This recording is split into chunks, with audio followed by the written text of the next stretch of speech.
300 guests gasped when the billionaire groom suddenly stopped his wedding ceremony and walked away from his bride. But when he dropped to one knee in front of me, the girl they'd been humiliating all evening, even I couldn't believe what happened next. Before I tell you how the most arrogant bride got the shock of her life, hit that subscribe button because this revenge story will blow your mind. My name is Marion, and I'm a pediatric doctor at City General Hospital. I work 12-hour shifts, live in a tiny apartment, and my idea of luxury is ordering takeout instead of cooking after a particularly brutal day in the emergency room.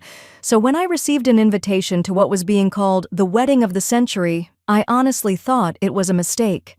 The invitation was thick, cream-colored paper with gold embossing that probably cost more than my monthly grocery budget. Amanda Sterling was marrying William Sterling. Yes, the tech billionaire who'd been on every magazine cover for the past year. The invitation had come through my colleague, Dr. Patterson, who couldn't attend due to a family emergency. He'd mentioned that his wife knew someone who knew someone, and somehow I ended up with this golden ticket to high society. I spent weeks worrying about what to wear. My closet contained scrubs, a few casual dresses, and exactly one black dress that I wore to medical conferences. None of these seemed appropriate for a billionaire's wedding. After checking my bank account and nearly crying, I found a simple, cream-colored dress at a discount store. It was elegant enough, I hoped, and the color seemed safe. I paired it with my only decent heels and a small clutch I'd borrowed from my neighbor. The day of the wedding, I drove to Sterling Manor, feeling like I was heading to my own execution. The venue was breathtaking, a sprawling estate with perfectly manicured gardens, white tents that looked like they belonged in a fairy tale, and more luxury cars in the parking area than I'd ever seen in one place. Valets took keys from guests stepping out of Ferraris and Bentleys, while I handed mine the keys to my 10-year-old Honda with a slightly embarrassed smile. Walking toward the reception area, I immediately felt the difference between myself and the other guests. The women wore designer gowns that probably cost more than my annual salary, jewelry that sparkled like stars, and carried themselves with the confidence that comes from never having to check a price tag. The men looked equally polished in custom suits, expensive watches catching the afternoon sun. That's when I first saw Amanda Sterling, the bride-to-be. She was everything I wasn't. Tall, blonde, with the kind of beauty that comes from expensive treatments and a lifetime of privilege. Her pre-wedding outfit was a flowing pink designer dress that probably cost more than my car.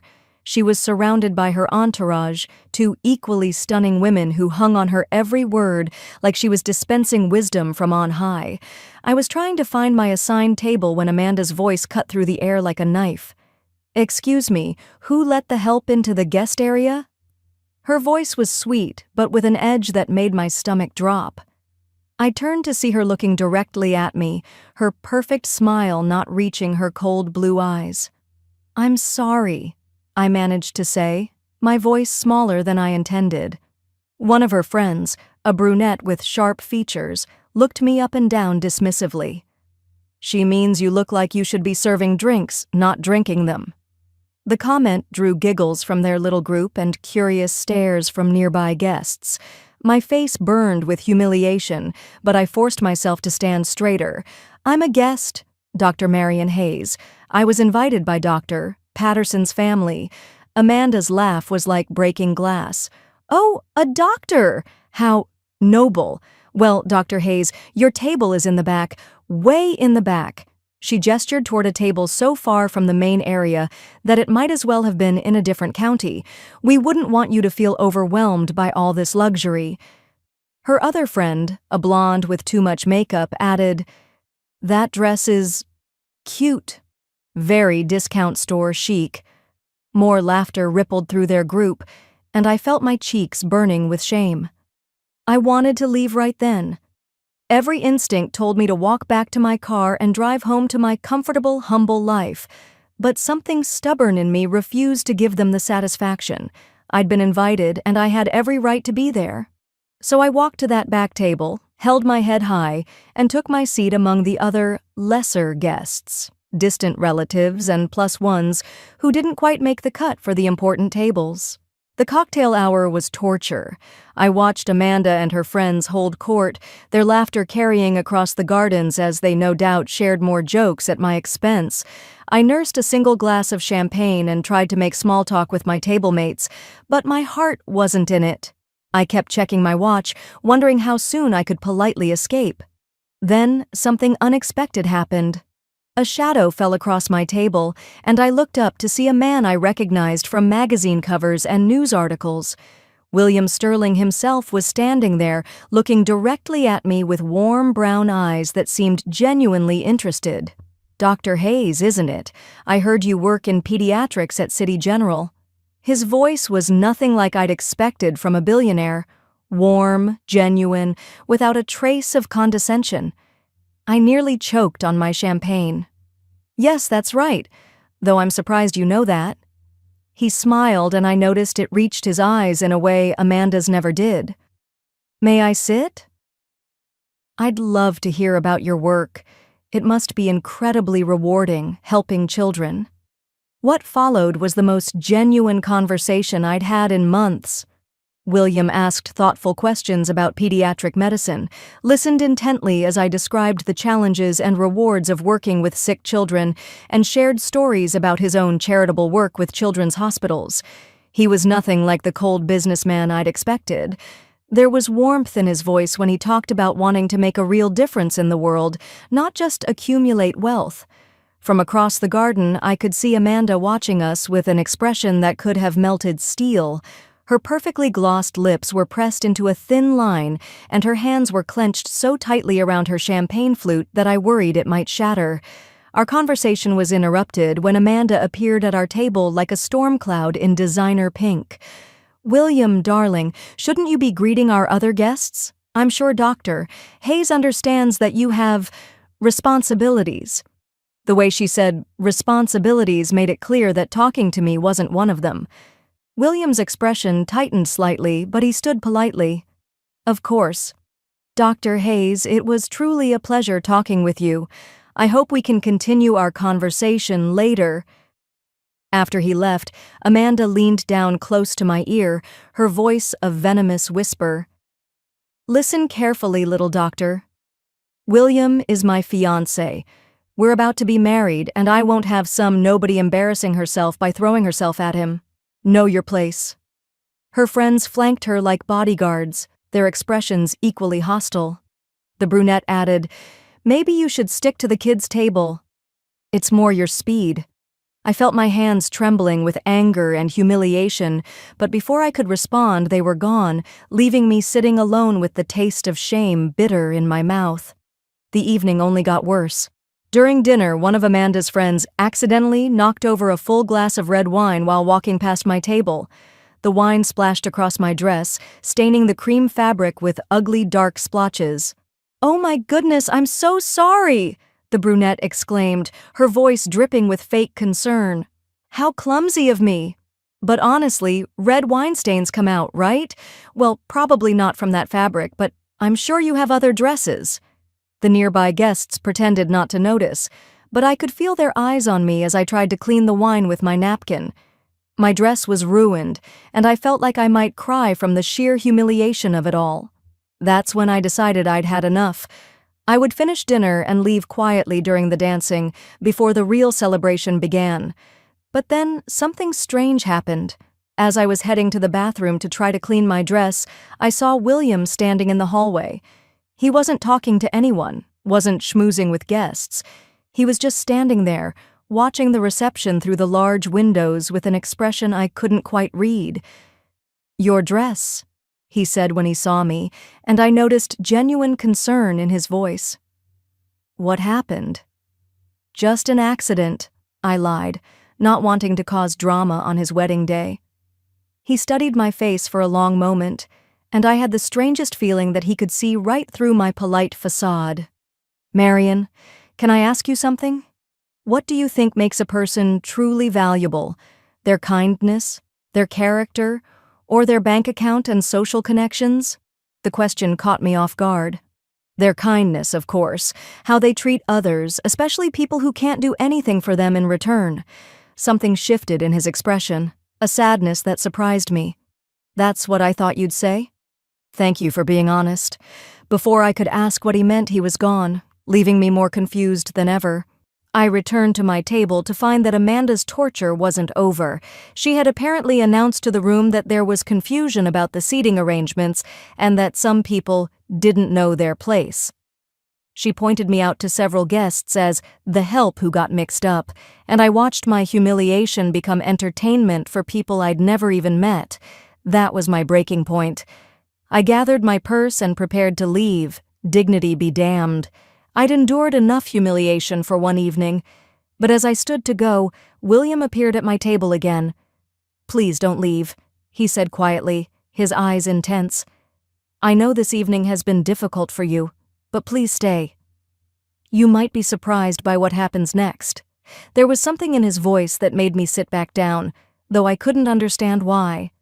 The wedding ceremony was about to begin, and I figured I could endure another hour before making my escape. The ceremony setup was breathtaking. White roses and baby's breath created an aisle between hundreds of elegant chairs. String quartet music filled the air as guests took their seats. I remained at my back table, feeling like an observer watching a movie about people whose lives were nothing like mine. When the processional music began, everyone stood. Amanda appeared at the back of the aisle looking like a princess from a fairy tale. Her wedding dress was stunning. White silk with intricate beading that caught the light with every step. Her veil flowed behind her like a cloud, and her smile was radiant with triumph. This was her moment, the culmination of everything she'd worked for.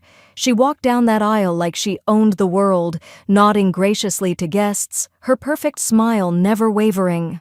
When she reached the altar, William was waiting in a black tuxedo that probably cost more than my annual student loan payments.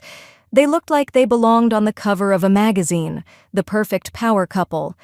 The officiant began the ceremony with traditional words about love and commitment. Amanda's smile grew even brighter as they moved through the familiar rituals. Her friends in the front row were practically glowing with excitement, probably already planning the social media posts that would make them famous by association. But something was wrong.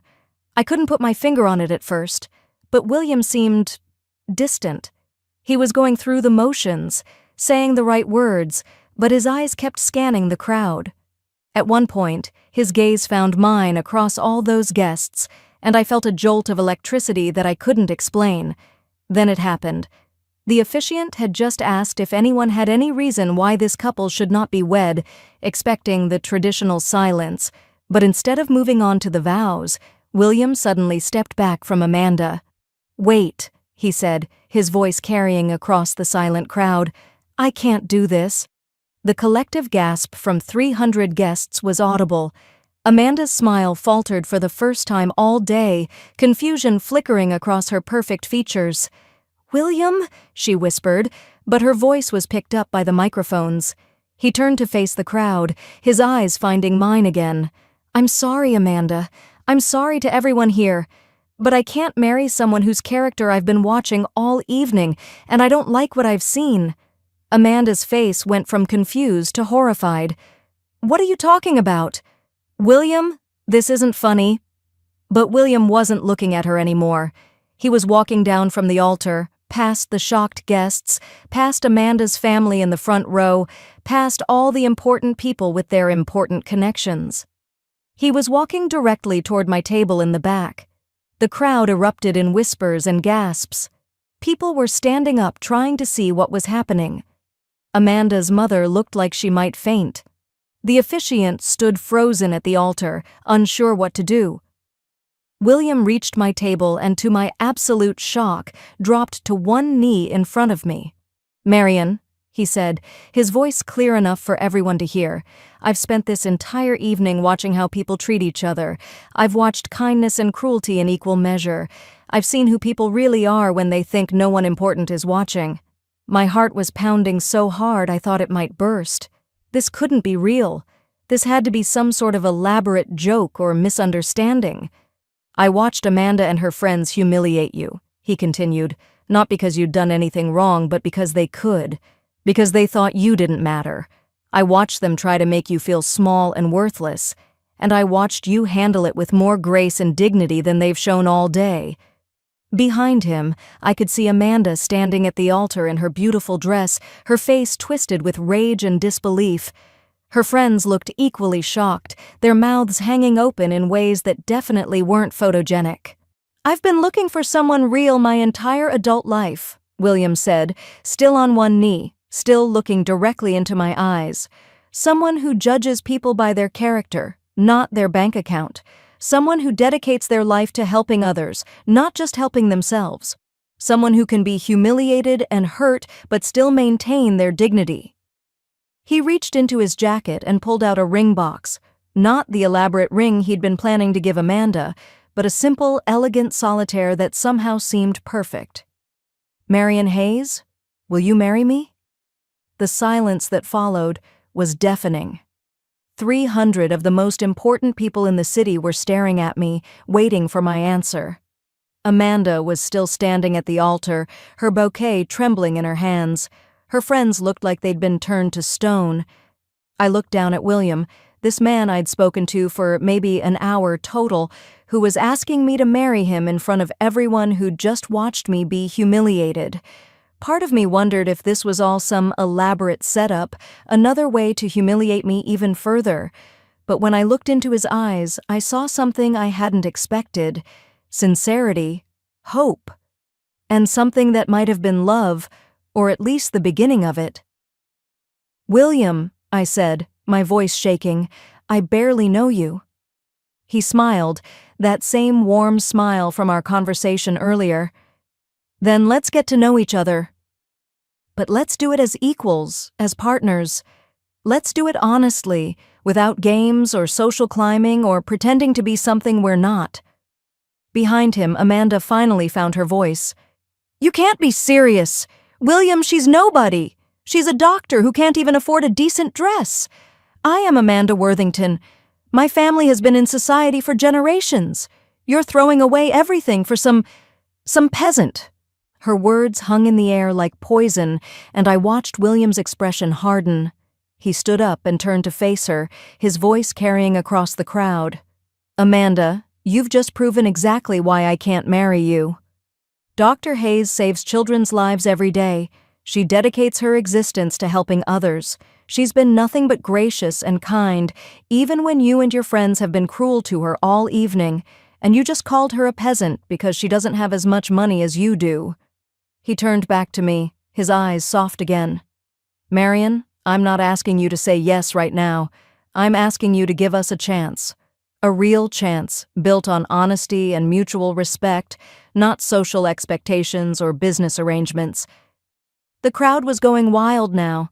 People were taking pictures, making phone calls, probably live streaming the whole thing on social media. I could see security guards moving through the crowd, unsure whether they should intervene. Amanda let out a shriek that could have shattered glass.